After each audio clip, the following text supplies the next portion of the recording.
Hi, I'm Grace. And I'm Eck. And this is Off the Duff.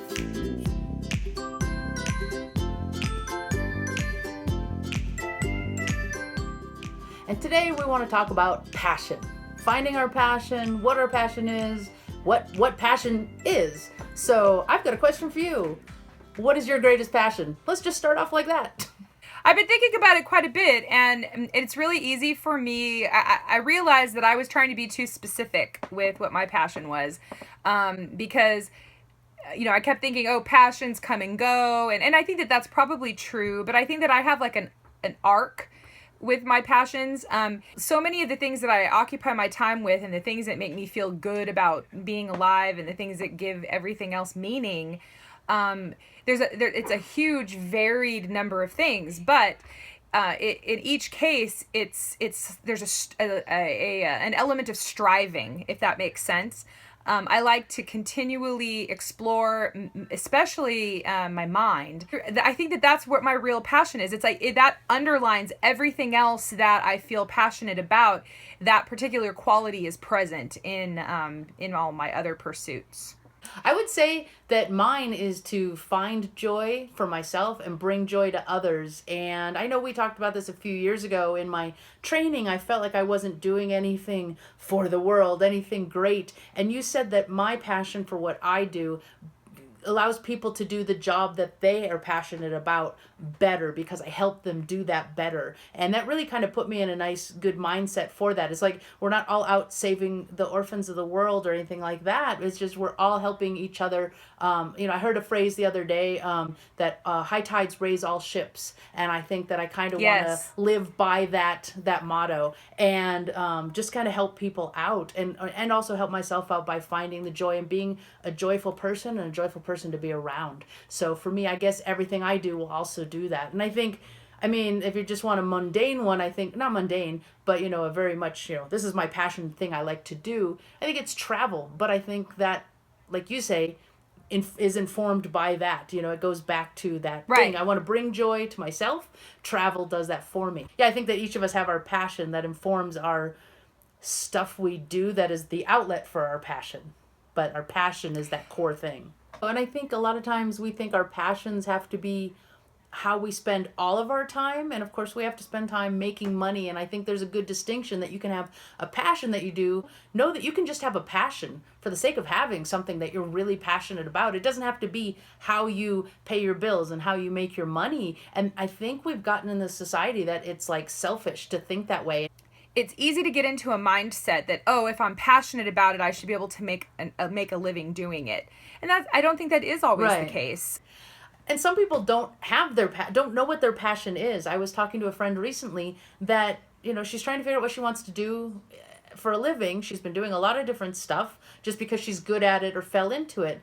And I said, what is it that you like? What is it you enjoy? What are you passionate about? And she didn't know. So I don't know how to, if there's people that are listening that don't know what their passion is or how to find their passion. And I told my friend, I said, what did you like to do as a child? But she was on her own pretty early. She was emancipated pretty early, and so I don't think she had time for passion. Or I start noticing patterns in my behavior. I start noticing that I keep reading a lot of books with a similar theme, or I love the expansion of consciousness is a really big topic for me, and it's part of the reason why I decided to start studying hypnotherapy, which has become a passion for me. When we're worried about where we're going to sleep, what we're going to eat, whether or not we're going to stay warm, things like that, then it can be really hard to focus on anything else. You can't focus on personal development or anything like that, because we're wired to think about those safety issues first.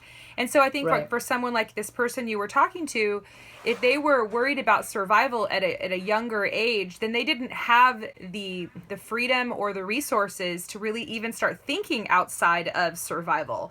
And I think we can get locked into that kind of mode early in life, and it puts us on a path. And so sometimes we have to consciously give ourselves the space to just be and to explore.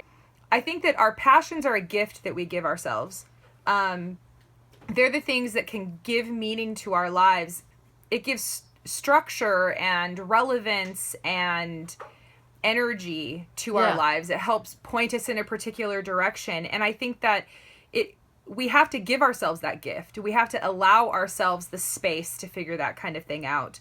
And that can take time. And it can take boundaries. It can take us telling the people we love, I'm sorry, but I need 3 hours to myself this week, or whatever, in order to start kind of identifying those things. And I think we have to give ourselves space to explore too, because sometimes I think the desire to have a passion can become so overwhelming that we lock ourselves into something that, we don't ultimately want. And so we have to give ourselves the permission to explore and to dabble and to taste. And also, I think to suck at it. Yeah, absolutely. Because you might think, this is what I want to do, and then you realize that you suck at it, and that's okay. And it's okay to keep doing it even though you suck at it. So absolutely. Well, and I think that's something that's been a rough lesson for myself, because I used to think that if I was passionate about it, I should be automatically brilliant at it. And that's not always the case. Sometimes even if for example, I'm passionate about music, but I don't play an instrument because I don't pick it up supernaturally. I don't pick it up supernaturally either. But anyways. I was going to say that. But if I could, that would be so awesome. Passions aren't always a thing that you do. Sometimes, for my daughter, for her passions right now, and she's only 23 years old, so she's got a lot of exploring left to do in life.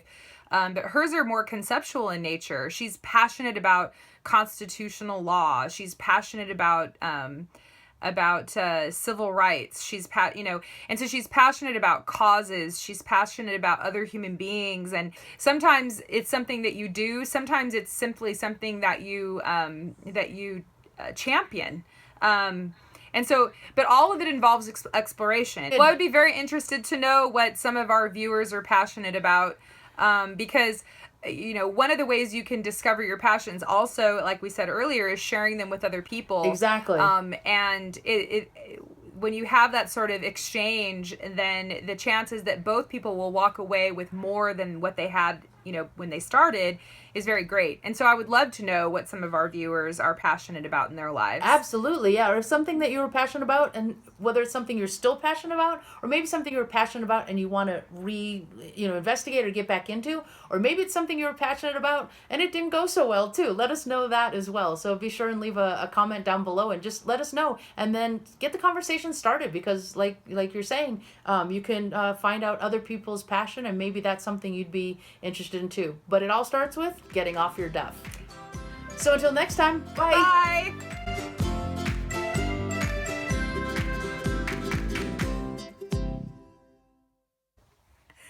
Can I turn this fucker off?